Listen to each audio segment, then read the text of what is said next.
This is my husband. They were married for 34 years. And throughout that time, Grenfell was home. I actually loved living in Grenfell. We lived on the 19th floor and I just loved it. The flat was wonderful, big, and the views were just stunning. This is the first time Nick Burton has spoken publicly since the death of his wife, Pily. How much do you love her? More than the stars. Yeah. Fire spreading up. Oh my. When the fire began, the couple were asleep on the 19th floor.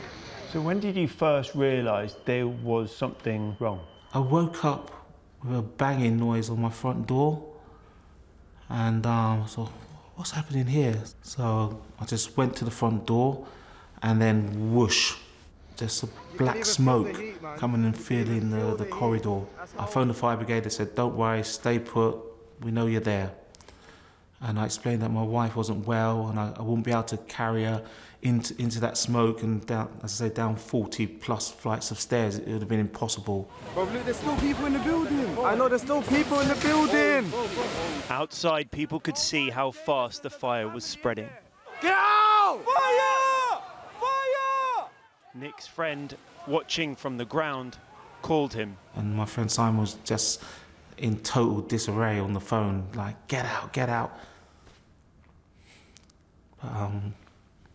But yeah, we're just trapped in our bathroom. And I just kept praying that they're coming for us. I kept telling them, they're coming for us, they're coming for us, don't worry. At 2 a.m, firefighters reached his flat on the 19th floor.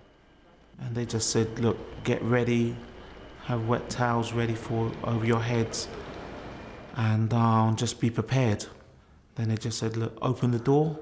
I didn't really see the fire officers. I just saw one arm come out of the smoke and kind of grab my wife, and then another arm come out and just try to, to grab me. And then I tried to hold my wife's waist, and then we were just off into the darkness. We're just going around and around and around. And then the fire officer is saying, let's go, you're gonna make it.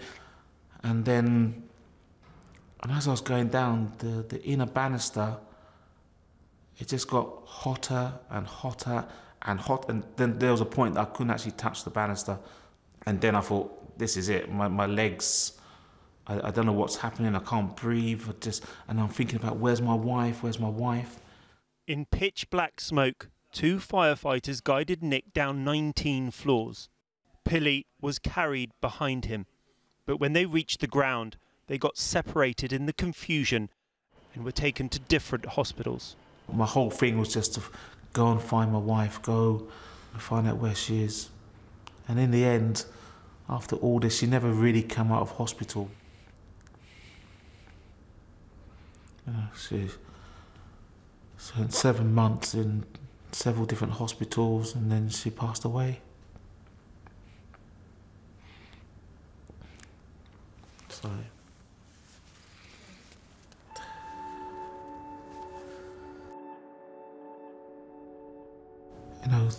34 years, my wife was beautiful. She was an amazing person, truly. I mean, I was in awe of my wife because she was very, flamboyant, colourful. She had a lot of friends and helpful. She liked to help people. So she was very, very well liked in the community. She was just amazing, truly amazing. But according to the Metropolitan Police, the official number of dead at Grenfell is 71. Pily Burton, who had a long-term health condition before the fire, is not included. What do you say when people say, 71 people died? Do you include your wife in that to make it 72? In the beginning it was difficult because, that definitive number 71. So when my wife passed away, I said 71 plus 1 because, my wife, passed away 7 months afterwards. And, but she is part of the Grenfell tragedy.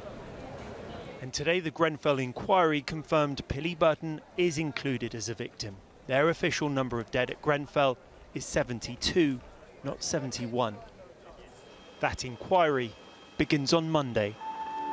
Collectively for Grenfell, something's got to happen. There's lots of things that have come from other inquiries and things. Stephen Lawrence, Hillsborough. Grenfell's got to stand for something. This is not going to be forgotten. And also we have to remember the people that we've lost. You know, their legacy, you know, their justice, you know, we can't forget them.